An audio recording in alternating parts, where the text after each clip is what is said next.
Puis aussi, je voulais dire quelque chose, je me rappelle plus. C'est pas grave. Fait que je vais tout de suite inviter Benoît. Puis bon matin.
Un, deux, un, deux. OK.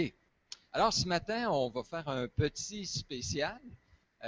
J'aimerais parler avec vous de l'importance d'annoncer l'Évangile. L'importance d'annoncer l'Évangile. Vous êtes d'accord avec moi que c'est important? Mais autre question, à qui devons-nous annoncer l'Évangile? À qui devons-nous annoncer l'Évangile? À tout le monde? Généralement, ce qu'on me répond, c'est aux gens en dehors de notre cercle de croyants, là. Tous les gens d'en dehors ont besoin d'entendre l'Évangile.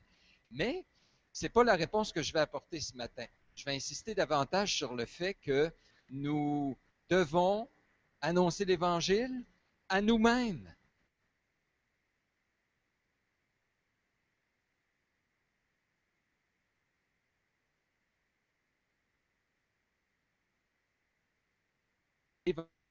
De qui est Dieu, de ce qu'il a fait en Jésus-Christ pour nous, de l'impact de l'œuvre de Jésus sur notre vie. Dans tout ce qu'on vit, mettre l'accent là-dessus, puis garder ces pensées-là à l'esprit, dans notre tête, ça va faire une différence. Et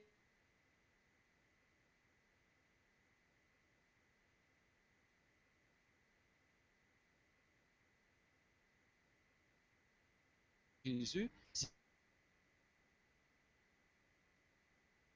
demeure en nous, c'est une série de commandements, puis il faut que je me force d'obéir. C'est pas ça. D'abord et avant tout, demeurer en Jésus, puis sa parole demeure en nous. C'est toutes ces belles paroles de la bonne nouvelle de l'Évangile. Mais il me semble que Dieu doit me regarder avec des gros yeux, là, parce que j'ai pas eu une belle journée, etc.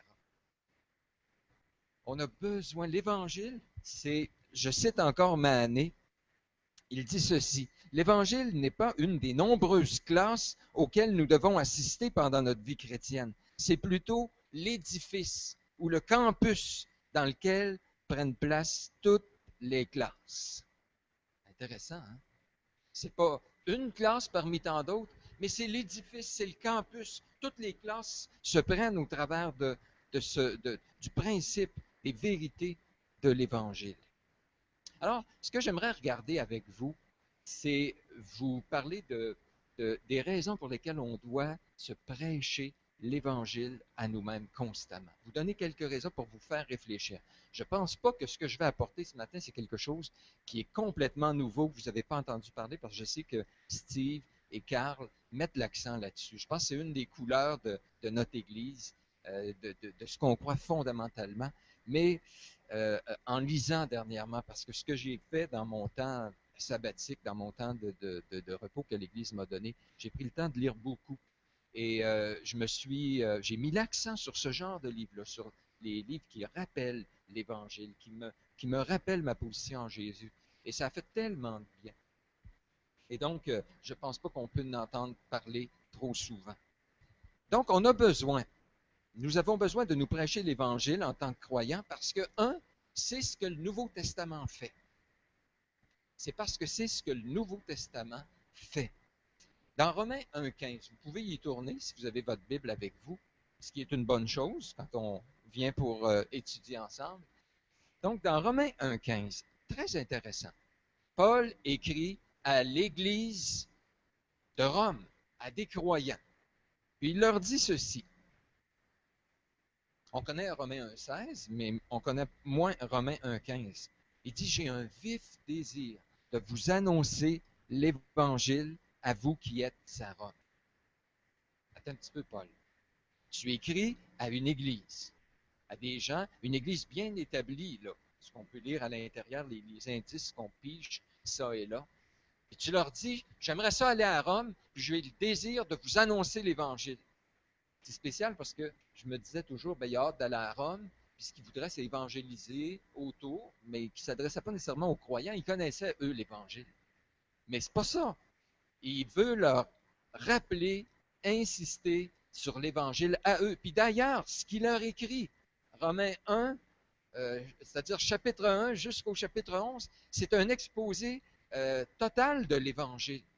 Puis à partir du chapitre 12, c'est les conséquences ou les applications de quelqu'un qui a saisi l'Évangile. Alors, intéressant.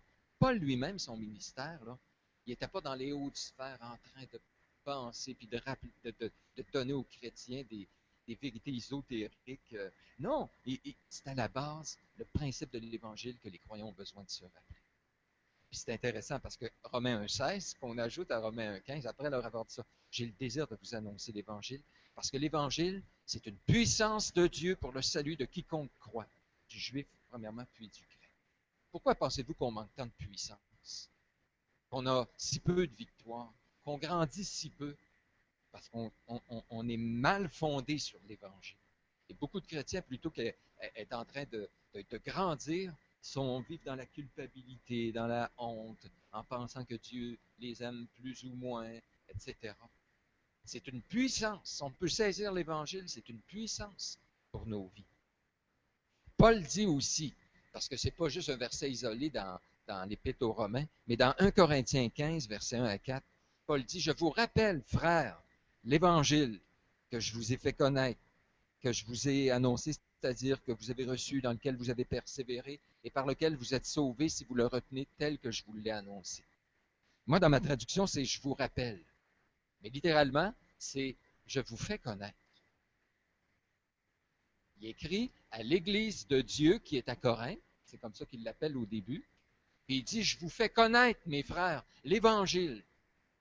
Et là, il parle de Jésus, sa mort, son ensevelissement, sa résurrection. Puis ensuite, il va insister comment ça, on a saisi ça, ça a un impact sur la résurrection. C'est tout le chapitre 15 de l'Épître aux Corinthiens.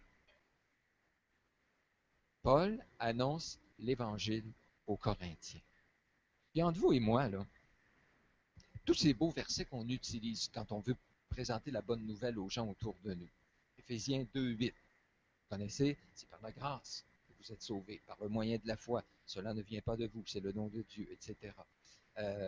Romains 5,8. Dieu prouve son amour envers nous, parce que lorsque nous étions encore des pécheurs, Christ est mort pour nous. Bon, tous ces beaux textes-là, nous, on pense qu'ils ont été mis là dans la Bible pour qu'on les utilise pour évangéliser seulement. On oublie qu'au départ, c'était adressé à des croyants pour leur vie de tous les jours. Puis comment sont bâtis les épîtres du Nouveau Testament? Souvent en deux parties. Une partie où il expose l'Évangile aux croyants, puis une deuxième partie où il y a les implications pratiques. Alors, nous devons nous prêcher l'Évangile parce que c'est comme ça que le Nouveau Testament fait. Et Paul rappelle aux croyants constamment l'Évangile, les fonde sur l'Évangile. Vous allez dire, OK, je comprends l'importance de l'Évangile, mais là, tu nous parles, toi, ce matin, Benoît, un pas plus loin, tu nous dis qu'il faut se le prêcher à nous-mêmes. Là, tu t'es servi de textes qui nous disent que Paul prêchait l'Évangile aux croyants, mais se le prêcher à soi-même, c'est-tu biblique, ça? Et je dis encore une fois, absolument. Je tire ça, entre autres, du psaume 42. Vous n'avez pas besoin d'y tourner. Vous le connaissez par cœur, j'ai l'impression. La plupart, c'est un psaume connu, où David est abattu. Puis il passe par une période difficile. Puis qu'est-ce qu'il fait? Il se brasse, il se parle, il se prêche à lui-même. Puis il se dit, pourquoi t'as battu mon âme? Il parle à son âme. C'est David qui se parle à lui-même. Pourquoi t'as battu mon âme et gémis-tu au-dedans de toi? Espère en Dieu, je le louerai encore. Il se sent abattu, il prend le temps d'exposer sa détresse à Dieu, mais à un moment donné, il dit, c'est assez, il faut que je me parle. Arrête de t'abattre, David. Mets tes yeux ailleurs. Rappelle-toi qu'il y a encore de l'espérance. David se parlait, ne se laissait pas aller à ses pensées. Et c'est de là que la fameuse phrase de Martin Lloyd-Jones qui a dit, notre problème, les chrétiens, c'est qu'on s'écoute trop, puis on ne se parle pas assez. Et il disait, arrêtez de vous écouter, puis parlez-vous. Vous avez déjà entendu ça? C'est Martin Lloyd-Jones qui est un prédicateur d'Angleterre. Il est décédé aujourd'hui. Il a écrit énormément. Il y a beaucoup de messages, même sur le net, qu'on peut encore écouter de lui. Mais cette phrase-là, la première fois que je l'ai entendue, ça m'a frappé. Elle ne m'a jamais laissé. De me dire, Benoît, arrête de t'écouter. Il me passe toutes sortes de pensées, de sentiments, feelings. Je me sens tout. C'est-tu la vérité? Attention, arrête de t'écouter. C'est de là que vient la dépression. La dépression, c'est qu'on s'écoute nos pensées négatives, on reste là-dedans et on dit, wow, on arrête ça. Puis parle-toi. Quelle est la vérité? Parlons-nous. Et parlons-nous entre nous aussi. Parce que c'est pas juste quelque chose d'Évangile que je vis en dedans de moi-même, une espèce de combat pour demeurer en Dieu. C'est là, c'est central. Mais entre nous aussi, où on se rappelle ces vérités qui vont changer quelque chose. Pourquoi Paul écrit aux églises? Pourtant, il connaissait l'Évangile, ces églises-là. Mais les problèmes qu'ils vivaient, Paul a presque toujours le même modus operandi, c'est qu'il présente l'Évangile au début. Peu importe le problème que les églises vivent, là, présente l'Évangile, puis ensuite, dans les applications, là, il va toucher précisément leurs problèmes. Si vous avez compris l'Évangile, regardez pratiquement ce que ça devrait changer avec ce que vous vivez comme problème. Imaginez si on ferait ça. Ah, ça va mal, là, puis je m'inquiète, j'ai peur que je perde ma job, puis et là, nous autres, ce qu'on dit, c'est non, non, non, non, tu ne perdras pas, l'économie va bien, puis de toute façon, avec les compétences que tu as, si ça vient, puis elle pas bien aller, tu vas trouver d'autres choses, il n'y a pas de problème. Paul, c'est pas ça qu'il aurait fait. Il a dit, oh, tu t'inquiètes, peu importe les circonstances, là, il y a de quoi que tu n'as pas compris de l'Évangile, que tu es un enfant de Dieu, que Dieu a promis qu'il allait prendre soin de toi, que jamais il va te délaisser. Ferais-tu ça, toi, avec tes enfants? Méchant comme je suis, je sais donner des bonnes choses à mes enfants. À combien plus forte raison votre Père qui est dans les cieux donnera-t-il des bonnes choses à ceux qui les lui demandent? Je trouve tellement, frères et sœurs, des fois qu'on s'exhorte mal. Quelqu'un vient dire, ah, je suis une faillite dans ma vie de couple. Écoute, ça fait 40 ans qu'on est mariés, on chicane encore. Puis si je m'écoutais, je la balancerais. Moi, j'irais au divorce, je ne sais plus quoi faire. Puis qu'est-ce que je peux faire? Puis là, nous autres, là, tu sais, qu'on va être bien positifs. Ben, donc, t'es pas si pire que ça. Voyons donc, c'est parce que tu vois noir. Là. Écoute, va donc payer une bonne pizza, un bon coke. Tu vois, ça va mieux aller. Puis, savez-vous qu'est-ce qu'on devrait dire? Ah, tu vois que tu as de la misère. Tu vois que tu as des problèmes. C'est rien. Tu en vois juste une petite partie. Tu as bien plus de problèmes que ça. Puis ton problème, il est grave avec ton épouse. Ça fait 40 ans, on va te dire de quoi tu t'en sortiras pas par toi-même. Veux-tu, on va faire quelque chose? On va se rappeler l'Évangile. Qu'est-ce qui est arrivé? C'est quoi ton identité? Qu'est-ce que Jésus est dans ta vie? Tu es pardonné, justifié. Tu as accès auprès de Dieu. Puis ce Dieu-là, la grâce, c'est pas rien qu'une grâce à salut, c'est une grâce qui pourvoit tout au long de la vie chrétienne de ce que tu as besoin. Alors, va te fonder, va chercher la victoire, demeure en Jésus. Confesse ce qui ne va pas dans ta vie de couple, puis dis-le au Seigneur Jésus, puis dis-lui que tu n'y arrives pas. Mais, dis Seigneur Jésus, veux-tu faire, comme dit David dans le psaume, fais pénétrer la sagesse dans mon cœur. Je n'y arrive pas par moi-même. Je suis né dans l'iniquité. Ma mère m'a conçu dans le péché. C'est là au fond de moi. Je ne suis pas capable par moi-même de me pogner par mes bretelles ou mes culottes, de me lever. Je ne suis pas capable. Veux-tu, Seigneur, le faire? C'est ça qu'il faut qu'on se répète. Quand quelqu'un vient vous demander pardon, on a la même approche. Quelqu'un vient me demander pardon, il dit, bon, écoute, l'autre jour, je t'ai répondu, puis j'ai été bête un peu. Puis, oh non, non, il n'y a rien là. Arrêtons de faire ça. Le Seigneur l'a touché, il lui a montré quelque chose. Même si je dis, oh, je m'en étais pas rendu compte. Si je ne m'en suis pas rendu compte, savez-vous, moi, ce que je dis? Je lui dis, ah, je m'en étais pas rendu compte, mais sache une chose, j'apprécie, Dieu te touche là. Il te montre qu'il y a quelque chose qu'il faut que tu corriges. Tu as l'humilité, tu viens me voir, je te pardonne, mon frère. Puis je vais prier pour toi que Dieu, ce qu'il te montre là, ce qu'il est en train de faire, il continue à le faire. Mais soyons fondés sur l'Évangile. OK, donc on a besoin de se prêcher l'Évangile parce que je crois que c'est ce que le Nouveau Testament fait. Et je devrais parler, peut-être prendre quelques instants, parler de la méditation.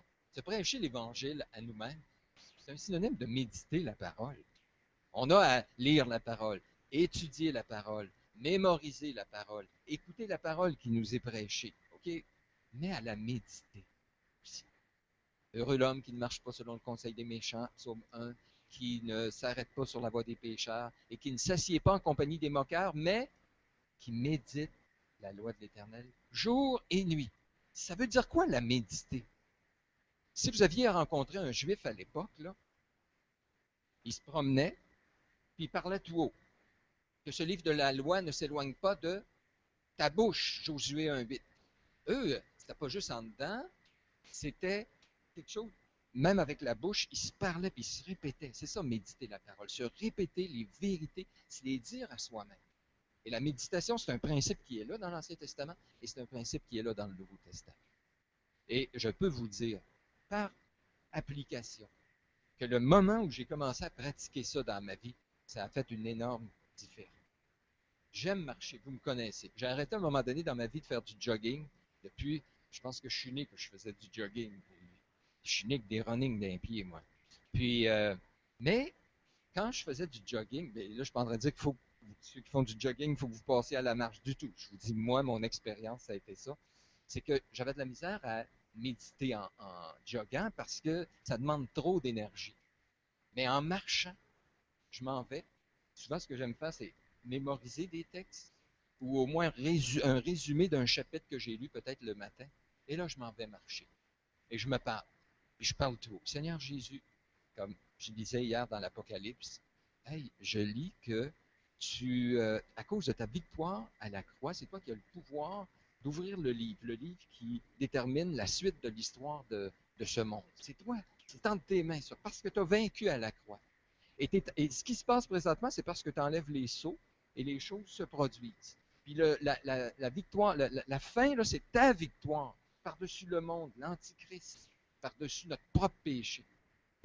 Wow, c'est ça que je veux me rappeler. Alors je m'en vais, puis je me redis, Seigneur, c'est ça que tu dis, je prends le temps pour le louer, pour lui rendre des actions de grâce, pour le prier. Des fois, il y a des choses où je dis, oh, mais Seigneur, mon espérance n'est pas toujours ce qu'elle devrait être. Veux-tu affermir mon espérance? Illumine les yeux de mon cœur pour que je puisse savoir quelle est l'espérance qui s'attache à ton appel. Éphésiens, chapitre 1, verset 18.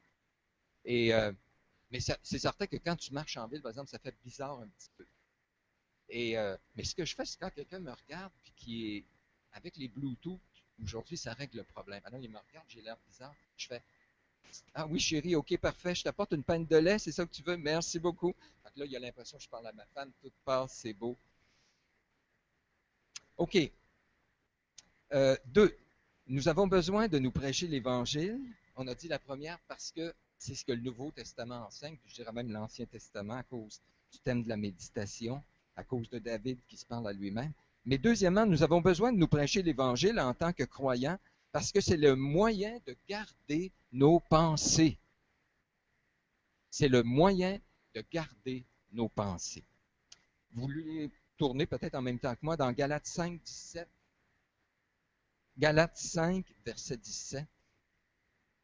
Dépendamment des traductions, là, il y a des mots qui sont employés différemment, mais je lis dans ma traduction. En effet, la nature humaine ou la chair a des désirs contraires à ceux de l'esprit. Et l'esprit a des désirs ou des pensées contraires à ceux de la chair ou de la nature humaine. Ils sont opposés entre eux afin que vous ne fassiez pas ce que vous voudriez.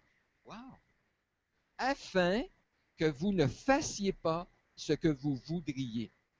J'ai étudié Éphésiens, c'est Galates 5, 17, c'est bon? J'ai donné la bonne référence? OK. Afin que vous ne fassiez pas ce que vous voudriez. Tout ce qui nous vient à l'esprit, frères et sœurs, vous m'écoutez bien, non? C'est majeur ce que je vais dire. C'est une prophétie directe du ciel, là, ce que je vous dis là, OK? Tout ce qui nous vient à l'esprit n'est pas nécessaire. Il va vous venir des pensées, chaque jour, constamment. On est bombardé de l'intérieur, on est bombardé de l'extérieur, par le monde, par ce qu'on voit, les yeux, par le diable aussi qui existe. On est bombardé. Et il dit, il y a la chair, c'est opposé à l'esprit, vous avez c'est l'esprit, mais c'est là, cette lutte-là, mais Dieu veut pas. Ce qu'on veut tout le temps. Quand les gens disent, ah, ça me tente, attention. Ça veut dire quoi, là, ça me tente? Vérifie, c'est quoi la source? Ça vient d'où? C'est-tu automatiquement de Dieu? Dieu me met à cœur. C'est-tu toujours Dieu qui te met à cœur? C'est pourquoi la Bible nous exhorte à être sobre dans nos pensées, disciplinés dans nos pensées, d'avoir la maîtrise de soi. On pense que la maîtrise de soi, c'est juste la nourriture, la sexualité ou quelque chose comme ça. Dans l'Écriture, c'est beaucoup plus que ça. Dans certains contextes, la maîtrise de soi, c'est de maîtriser ce qui se passe dans notre tête. C.S. Lewis a écrit ceci. Au moment où vous vous levez chaque matin, tous vos désirs, toutes vos aspirations se précipitent à votre pensée comme un animal sauvage.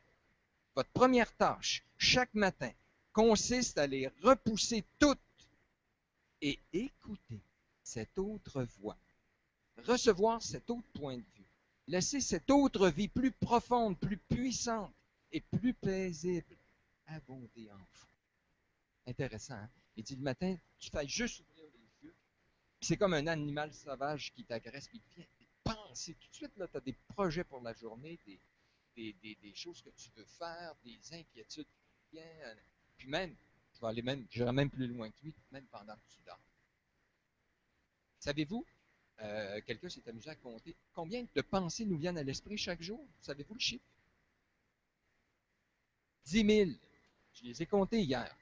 Non. 10 000. Hey, pensez à ça, là. Je ne suis pas vite en calcul, je pense que Gilles est meilleur que moi, là. Ça fait combien chaque seconde? Mais c'est bombardé. Ça tourne, ça. Et vous ne pourrez pas arrêter ça. Tu ne peux pas arrêter de penser. Ce que tu peux faire, c'est choisir ce que tu vas penser. C'est sur quoi tu vas mettre le focus. C'est sur quoi tu vas placer tes pensées. Ça se contrôle. Ça se contrôle. Pourquoi?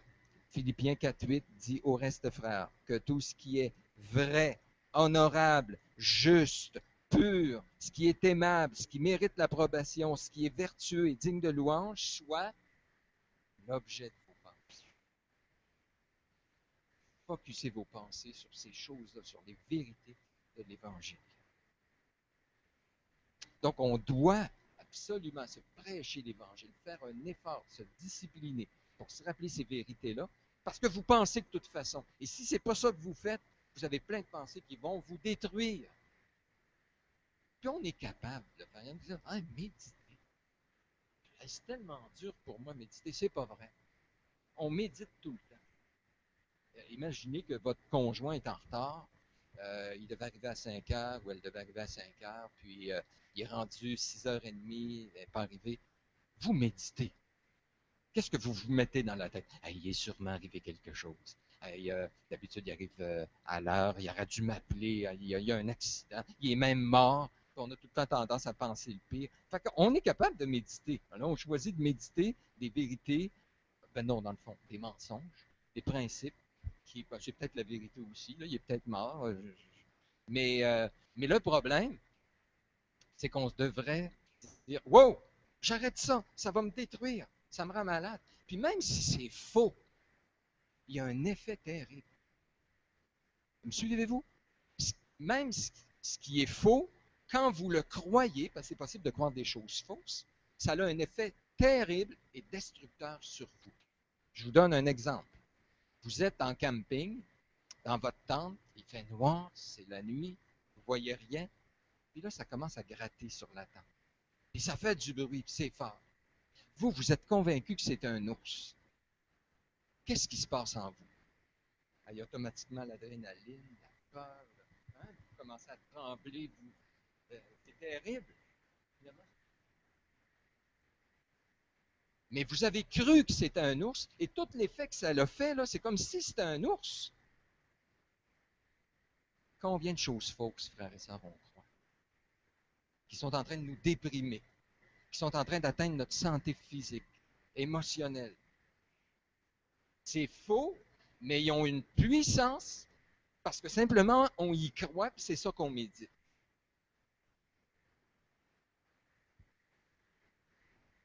Oui, je suis capable de contrôler ces choses, mais ça demande un effort. Et j'ai trouvé personnellement que la meilleure façon, c'est de parler à haute voix. Je reviens à ça. C'est comme si j'ajoute tout mon corps à ma lutte. Puis c'est ça la lutte du croyant. C'est de demeurer en Christ, de demeurer dans la vérité. Euh, Paul dit dans Romains 1, verset 9, il dit « Dieu que je sers en mon esprit ». Le gros combat du croyant, là, c'est pas d'abord et avant tout sur le terrain. C'est dans son esprit, sa tête. De demeurer en Christ, de demeurer dans les vérités de l'Évangile, de croire à ce qu'il est, son identité en Jésus. C'est là le combat. Et si tu n'as pas la victoire là, tu ne l'auras pas sur terre. Tu me suis? Si tu n'as pas la victoire là, tu ne l'auras pas sur le terrain. OK. 3. Nous avons besoin de nous prêcher l'Évangile parce que nous sommes encore imparfaits. D'abord, parce que j'ai dit le Nouveau Testament et même l'Ancien Testament nous parle de nous prêcher l'Évangile à soi. J'ai dit on doit se prêcher l'Évangile parce que c'est la façon de contrôler nos pensées et c'est la façon de rendre un culte agréable à Dieu parce que le culte, c'est d'abord intérieurement Dieu que je sers, à qui je rends un culte en mon esprit. Mais 3, de se prêcher l'Évangile parce que nous sommes encore bien imparfaits. Je vous prouve qu'on est encore imparfait par l'Écriture, mais je pourrais juste vous montrer quelques photos de ma vie, puis ça suffirait, mais on va aller avec l'Évangile, avec ce que le Nouveau Testament nous dit. Jacques 3,2 nous dit « Nous bronchons tous et de plusieurs manières. » Spécial en passant, que Jacques dit ça. Moi, quand je lis l'Évangile, l'Épître de Jacques, Jacques il me semble dur. Il me semble un homme qui a des hauts standards. Il me semble un homme un peu radical. Et il me semble, lui, il doit avoir atteint des hauts sommets pour nous écrire et nous exhorter avec tant de force. Là. Et pourtant, Jacques s'inclut nous, moi aussi. Nous bronchons. Le mot broncher, c'est un synonyme de péché, ça, dans la Bible. Nous péchons tous de plusieurs manières. Et Jean dit la même chose, hein, dans Jean 1:8. Si nous disons que nous n'avons pas de péché, nous nous séduisons nous-mêmes. La vérité n'est pas en nous. Si nous disons que nous n'avons pas de péché, nous faisons de Dieu un menteur. Et il ajoute, et sa parole n'est pas en nous. Nous sommes convertis. Dieu a fait un changement majeur. Et là, je ne suis pas en train de dire, on tombe encore dans le péché. Mais si vraiment vous êtes un enfant de Dieu, né de nouveau, il y a un changement majeur dans votre vie. Vous ne pratiquez plus le péché. Il y a une croissance sans la sanctification, personne ne verra le Seigneur. Le Seigneur va vous changer graduellement. Vous tombez, mais vous êtes tellement malheureux dans le péché. Puis, donc, il y a quelque chose qui a été brisé par la conversion. Mais n'empêche que notre réalité, c'est qu'on lutte encore avec le péché, qu'on expérimente encore le péché. Et ça fait qu'on a besoin de se prêcher l'Évangile. Je vous explique pourquoi. Vous savez qu'un non-croyant se convertisse, puis qu'il confesse ses péchés à Jésus, puis qu'il demande à Jésus de lui pardonner. Nous, on regarde ça, on dit, ben oui, Jésus va lui pardonner. C'est normal, peu importe les péchés, les gros péchés qu'il a fait dans sa vie, il se convertit. C'est la première fois qu'il entend l'Évangile, qu'il voit l'amour de Jésus, son œuvre à la croix, ce que Jésus offre. Il va à Jésus, puis il reçoit le pardon, puis on dit, parfait. Puis même, on l'exhorte, ben oui, si tu as confessé, si tu as demandé à Jésus de te sauver, tu es sauvé, puis on l'encourage pour avoir l'assurance de son salut. Vous êtes d'accord? Mais là où on a des problèmes, c'est quand je suis chrétien. Moi, je suis chrétien, ça fait 30 ans. Je tombe encore dans le péché. Pourtant, je le sais, ce que la Bible dit. Je le sais que c'est mal. Puis je tombe encore dedans. Puis là, j'irai à Dieu, dire, Jésus, veux-tu me pardonner pour ça? Oui, je comprends que tu pardonnes le non-croyant. Il ne comprenait pas, lui, puis il n'avait pas entendu l'Évangile jusqu'à maintenant. Puis, mais que moi, après 30 ans, puis après avoir reçu tant d'enseignements, puis lu si souvent la Bible, je tombe encore. Je me dis, oh, tu vas-tu vraiment me pardonner? Avez-vous ce lutte-là ou je suis le seul?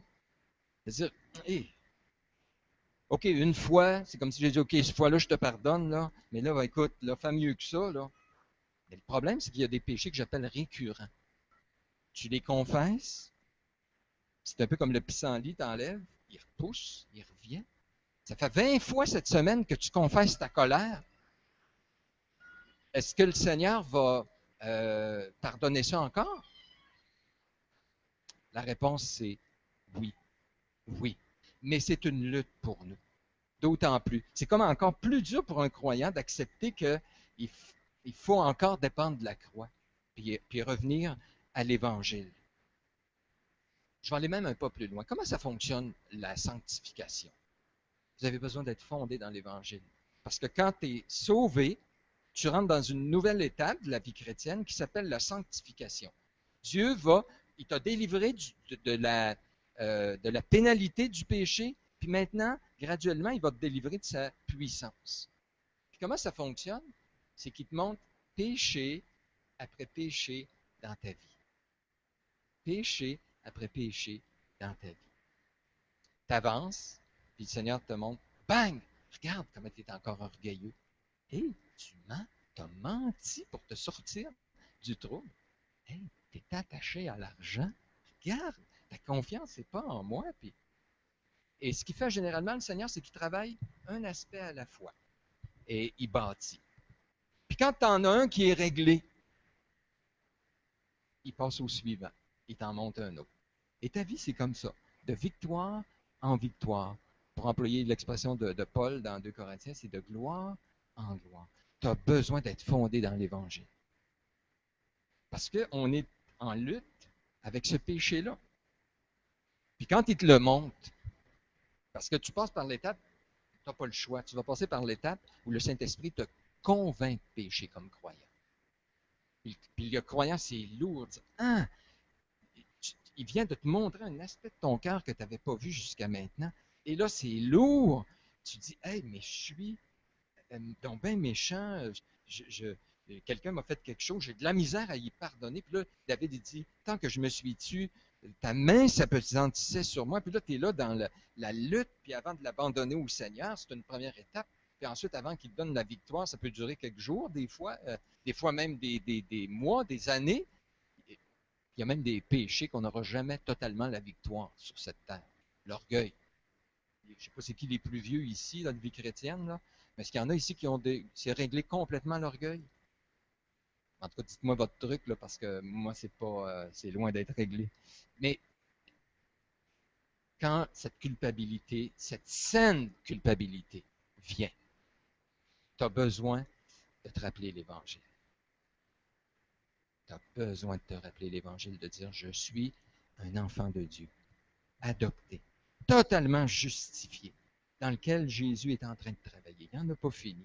Puisque moi, je vois, là, tout à coup, il me révèle des coins de mon cœur. Il voyait tout ça dès le début. Puis alors que j'étais pécheur dans mon pire état, il m'a sauvé. Puis maintenant qu'il a travaillé, je suis un peu mieux. Il ne me rejettera pas. Puis c'est ça la normalité. Puis c'est tout ça qu'on vit. Alors il faut se rappeler l'Évangile parce que nous sommes encore c'est-à-dire nous péchons encore, nous tombons encore. Dans 1 Jean chapitre 2, verset 1, il dit, mes petits enfants, je vous écris ces choses afin que vous ne péchiez pas. Vous ne péchiez pas. C'est le standard. Le péché est laid et grave. Il ne faut jamais le minimiser. N'encouragez jamais les chrétiens en disant, bon, c'est pas si pire dans le fond. C'est un petit mensonge. Oh, que tu sois attaché à l'argent. On est tous attachés à l'argent. Jamais. Ce que Dieu veut, c'est que vous ne péchiez pas. Il faut garder ce standard-là. Et il y a des prédications qui vont être faites qui vont qui vont rappeler comment le péché est grave. Et il faut que l'Église maintienne ces standards-là. Et Jean le dit, je vous écris ces choses, vous ne péchiez pas. Un, deux, non. Non, je suis dur sur les micros, moi. Qu'est-ce que je... OK, oui, c'est bon, c'est revenu. Merci Seigneur, c'est la voix du ciel que vous entendez maintenant. Mais il dit, je vous écris ces choses afin que vous ne péchiez pas. Mais ça continue le verset. Mais si quelqu'un a péché, nous avons un avocat auprès du Père. Jésus-Christ le juste, il est lui-même une victime expiatoire ou propitiatoire, non seulement pour nos péchés, mais pour ceux du monde entier. Wow! Ça veut dire que le chrétien a comme une double mission, de constamment rechercher la sainteté, la victoire, de ne pas pécher. Il n'y a pas de justice, de justification à se donner. Ouais, mais j'ai tombé à cause de mes parents. Non! Je dois. Soyez donc parfait comme votre Père céleste est parfait. Alors, mais tout en poursuivant cette lutte-là. Mais si quelqu'un a péché, reste pas là. Reste pas écrasé là. Nous avons un avocat auprès du Père. Jésus-Christ, le juste. Il est une victime propitiatoire pour tes péchés. T'es trouves gros tes péchés? Oui, ils sont gros, je ne les minimiserai pas. Mais il est mort non seulement pour tes péchés, mais pour ceux du monde entier. Alors, j'imagine que c'est un petit peu plus petit ce que tu as fait que si tu prends les péchés du monde entier, là. Hein? Jésus est mort pour les péchés du monde entier. Notre problème, souvent, c'est qu'on reste là écrasé quand on se rend compte qu'on a péché. Parce qu'on recherche la sainteté, la croissance, tout ça. Donc, tu travailles fort, tout ça. Là, tout à coup, tu tombes. Ah, qu'est-ce que je viens de faire? Puis on en fait des moyennes shots. Hein? Puis là, ce qu'on fait, là, c'est qu'on s'écrase là. On dit, écoute, je ne suis pas pour aller au Seigneur rapidement. Il faudrait que je sois meurtri un petit peu, là. Il faut se donner 2, 3 coups de fouette. Il faut endurer une journée qu'on va être maussade. Parce que, écoute, je ne peux pas aller juste à Jésus comme ça et dire, hey, Jésus, je me rends compte que j'ai péché. Veux-tu me pardonner pour que rapidement je retrouve ma joie? Je veux aller à toi, confesser mon péché, puis me rappeler les vérités que je suis ton enfant, tu m'aimes, ton attitude. Je ne peux pas faire ça rapidement. Alors, je vais passer une mauvaise journée, puis peut-être à la fin de la journée, j'irai à lui. Puis là, je lui dirai ça. Puis là, il va dire, bon, OK, tu as souffert pas mal aujourd'hui, là. C'est correct, je te pardonne. Mais recommence pas, là, parce que tu me prends pour qui, là? Je vais définir comme ceci un chrétien mature. C'est quelqu'un qui, le plus rapidement possible, après qu'il a péché, retrouve sa joie, sa paix dans sa position qu'il a en Jésus. Plus ça te prend de temps, tu as besoin de revenir à l'Évangile, de saisir quelque chose. Dieu, tu ne le glorifies pas quand tu fais ça. Des fois, on prend le repas du Seigneur, on va prendre le repas du Seigneur tout à l'heure, puis il y a des gens qui disent, « Oh, moi, je ne peux pas prendre le repas du Seigneur parce qu'il dit qu'il faut s'examiner nous-mêmes, puis être sûr que c'est en règle. Là, je ne peux pas le prendre parce que cette semaine, puis là, on se rappelle les péchés qu'on a fait cette semaine.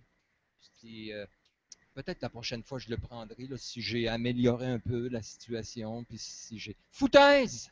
C'est de la foutaise! Confesse tout de suite. Va chercher la grâce en Jésus, puis dépêche-toi à prendre le repas du Seigneur dans la joie, en sachant que tu es pardonné. Tu n'as pas besoin de souffrir. Il n'y a pas un purgatoire chrétien là, pour nos péchés. Puis c'est comme ça qu'on va le glorifier. Vous connaissez le texte de Corinthiens 5, 21? Il nous dit, celui qui n'a pas connu le péché, en parlant de Jésus, Dieu l'a fait devenir péché pour nous, afin que nous devenions en lui justice de Dieu. Il y a eu, le mot, là, c'est la substitution. Alors, il y avait d'un côté Benoît, qui, depuis qu'il est né, qui a péché, le péché est attaché à son cœur, il est tombé, même après sa conversion, tombe, se repent vite, mais tombe. Il y a ça, là, OK? Puis il y a Jésus, lui, qui a passé 33 ans, il n'a jamais commis un seul péché, il a toujours été agréable au Père, puis lui, il mérite directement le ciel, puis Benoît mérite directement l'enfer. Dieu dit, je vais prendre les péchés de Benoît, je les mets sur Jésus. Celui qui n'a pas connu le péché, Dieu l'a fait devenir péché. Pas que Jésus a pratiquement péché, mais il a reçu le poids de nos péchés, la réalité. Il y a eu un transfert qui a été fait. Puis Dieu considère, il a tellement pris ça au sérieux, Dieu, ce transfert-là, que quand il a regardé Jésus, il l'a maudit. Il l'a rejeté. Il s'est séparé de lui. Au point où Jésus a dit, mon Dieu, pourquoi m'as-tu abandonné? Dieu a tellement pris ça au sérieux. Et là, on se tourne d'abord, il a pris la justice, puis il l'a mis sur chacun de nous qui avons cru en Jésus. Et là, il nous regarde, nous, et il dit, hey, Benoît, je suis tellement fier de toi. Tu n'as jamais péché, toi. Puis c'est vrai, parce qu'il me regarde au travers de ce que Jésus a fait. Si c'est vrai qu'il a maudit son fils, qu'il l'a rejeté, que Jésus a subi notre punition, c'est aussi vrai qu'il nous regarde avec la justice de Christ. Dieu a tellement pris ça au sérieux. Mais des fois, là, j'ai l'impression qu'il doit nous regarder et dire, mais vous autres, quand est-ce que vous allez le prendre au sérieux? Pourquoi vous traînez ça, ces poids-là? Pourquoi vous ne croyez pas? Quand quelqu'un qui a tombé, puis il va à Jésus, puis qui dit, Jésus, ta parole dit telle chose, tel standard. Je l'ai transgressé. Je suis peiné. Ça me fait de la peine. Je déteste le péché. Tu as mis en moi une nouvelle nature. C'est incompatible, cette nouvelle nature, avec le péché. Ça me rend malheureux. Je ne peux plus vivre là-dedans. Ça m'écrase. Seigneur, veux-tu me pardonner? Puis automatiquement, Seigneur, tu es pardonné à la croix. Il veut qu'on le confesse. Tu es déjà pardonné. Mon attitude envers toi n'a jamais changé. Même dans tes pires moments, puis même dans ceux que tu penses être les mieux, là, mon amour pour toi ne change pas. Elle est au max. Je t'aime. Tu es mon enfant, tu es adopté, tu es dans ma famille. Jamais je te délaisserai. Continuons en marchant ensemble. Puis celui qui le croit, par la foi, qui croit à cet évangile-là, puis qui repart, puis qui est joyeux d'avoir été pardonné, la joie de son salut. Donne-moi la joie du salut. Celui-là glorifie Dieu. Quand John Piper dit ce qui glorifie le plus Dieu, c'est quand on est le plus satisfait en Jésus. C'est riche. Quand je suis satisfait de tout ce que Jésus est, a fait pour moi, puis que je m'approprie totalement de son œuvre au quotidien. Wow, quelle vie de liberté! Alors, on a besoin de se rappeler cela, parce que c'est de se rappeler l'Évangile, de se prêcher l'Évangile parce qu'on pêche. Et c'est probablement là notre pire combat. Et je termine avec le dernier point. On a besoin de se prêcher l'Évangile parce que c'est tellement étranger à tout ce que nous sommes et connaissons et pensons. C'est tellement... L'Évangile, la bonne nouvelle, les vérités de l'Évangile, c'est tellement contraire à ce que nous sommes, à ce que nous pensons. 1 Corinthiens 1,23 dit, nous prêchons Christ, crucifié, scandale pour les Juifs et folie pour les païens. Un être humain, il regarde ça, l'Évangile, Jésus mort pour nos péchés, c'est ça qui nous pardonne, c'est ça qui nous réconcilie avec Dieu, puis il dit, c'est fou, ben, ça fait. C'est ce qu'il dit, folie pour les païens. Puis les Juifs, eux autres, c'est pire encore, c'est scandaleux, c'est un message horrible, c'est scandale, arrêtez. Arrêtez de dire ça. Et c'est dans l'être humain. L'être humain, moi, je ne connais pas quelque chose comme l'Évangile. Honnêtement, que Dieu gratuitement me donne. En passant, quand les gens vous offrent de quoi, puis ils vous disent que c'est gratuit, checkez comme il faut, lisez les lignes, il y a une pointe. Il n'y a pas personne qui donne gratuit. Ça n'existe pas. Mais là, on me dit, il y a un Dieu, lui, il marche de même. Attends un peu. Comment ça marche? Quelqu'un qui donne gratuitement, je ne connais pas ça dans mon expérience. Dans mon expérience, quand moi je fais une gaffe envers quelqu'un, je pêche, je fais du mal, je fais de la peine à quelqu'un. Moi, dans mon expérience, là, je me fais babouner, rejeter. Il y a des gens que ça fait des années qui ne m'ont pas parlé parce que je leur ai fait de la peine, du mal, ou quoi que ce soit. Là, je ne dis pas qu'ils sont pires, je fais la même affaire à des gens des fois. Mais, on ne connaît pas ça dans notre expérience, qu'on a fait du mal à quelqu'un qui n'a jamais changé d'attitude et qui continue à nous aimer inconditionnellement. On ne connaît pas ça. Et là, tout à coup, il faut réfléchir et dire Dieu, il est de même. C'est dur de saisir quelque chose en dehors de mon cadre de référence. Vous avez vu les films, là, Et ils nous disent, il y a un nouveau film qui sort, il y a un monstre, le monstre du lac, je sais pas quoi, là, puis tu as hâte de voir le monstre dans le film. Tu sais que c'est à peu près à la 36e minute du film que tu vas commencer à le voir un peu. Puis à peu près à 1 heure du film, du début, là, tu vas le voir au complet. Fait que là, tu vois le monstre. Tu t'attendais de voir de quoi de complètement nouveau.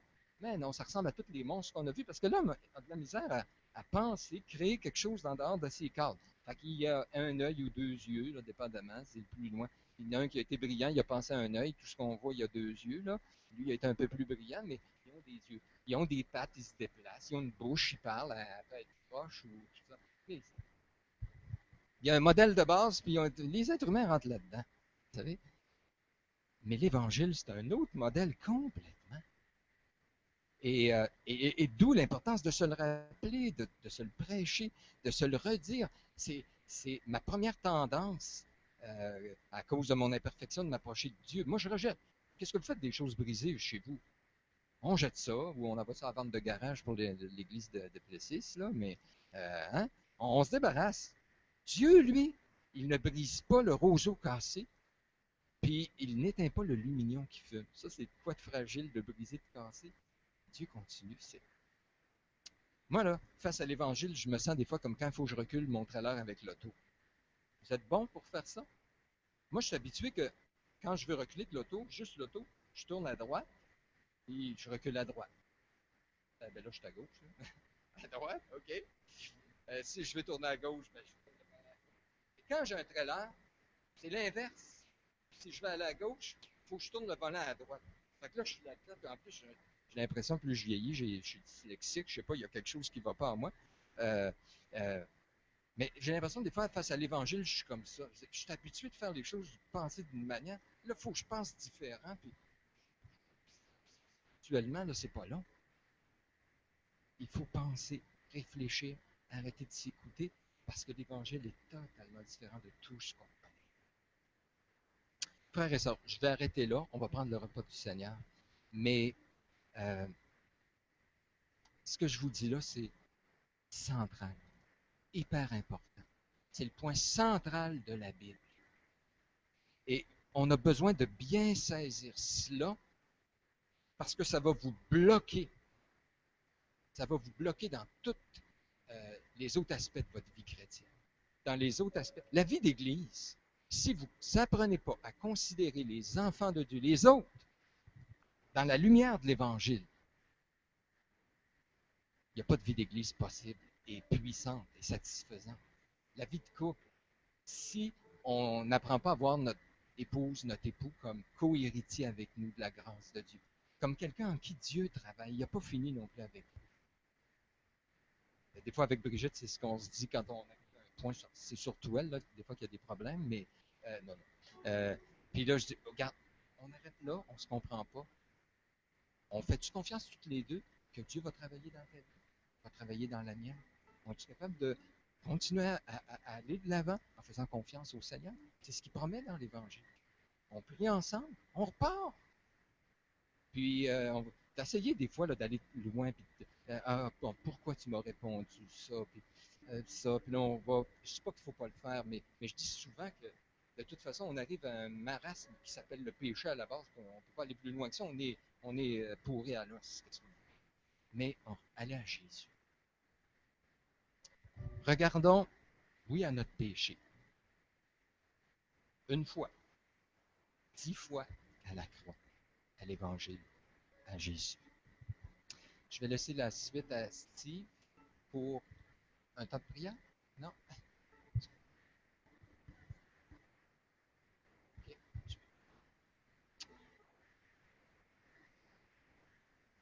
Seigneur, quand nous sommes exposés